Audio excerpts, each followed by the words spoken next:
Hi, everybody. Ian Bremmer here around your world in 180 seconds. Have your questions lined up on my phone, and we're ready to go. First, how is COVID-19 affecting Beijing Olympics prep in China? Well, we've got already well over 100 members of Olympic athletes and staff that have tested positive twice, which means they ain't playing.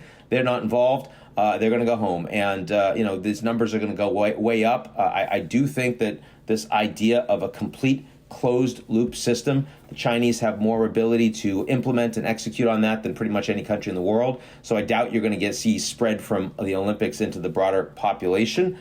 But you're going to see a lot of people with COVID coming in because Omicron is so incredibly spreadable.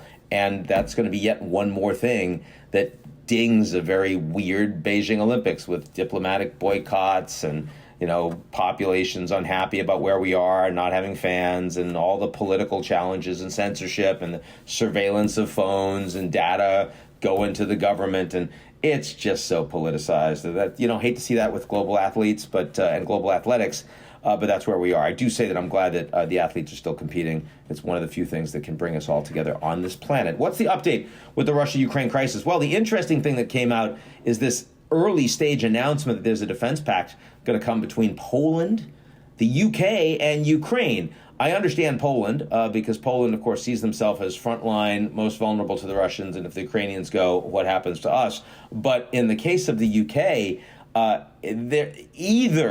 there's not much to this, and we'll see that it's not really a defense pact, or there is something to it, and it's a complete desperation move by Boris Johnson, who is in his last sort of gasp as prime minister, having screwed up just about everything over the last few months, get caught in lies and getting whacked by his own party members. Former PM Theresa May just took a chunk out of his hide yesterday and was applauded roundly. We'll see. If they actually are saying that they would come to Ukraine's defense if there were any Russian incursion, there's no way that was brought up with the Americans in advance. The U.S. would not have approved that, and I think the U.K. is going to come in for very criticism. So watch very carefully what comes out here. Okay, finally, Joe Rogan and Spotify.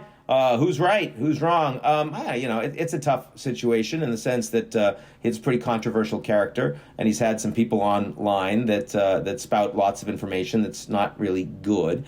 But he does try to bring on people from all different political walks of life, some of whom I like, some of whom I think are kind of fringe and wacko. I do think you have more responsibility about the fringe people when you have that kind of an audience, because it does actually have a real impact. But I also take Joe Rogan on board when he says that there were a lot of things that were used to be described as disinformation and you could be deplatformed for it, and that's no longer the case. In the case of wearing masks, that's because we needed those masks for frontline workers. I understand why it was messaged the way it was at the time. It was for the best in terms of public safety. When it comes to denials of and literally calling out as fake news the idea that COVID came from a lab in Wuhan, not intentionally, but escaped from it, that honestly was misinformation, and it was covering up from scientists and doctors that have done their field a disservice and have undermined themselves. And I do worry about that, and I'm glad that Rogan mentioned it. So, look, I don't think a lot of people are going to change their mind on Rogan on the base of this, but I will say that he's not going anywhere. And if you're his fan, you're probably still his fan, and he's going to keep on keeping on for Spotify. So that's it for me. Talk to you soon.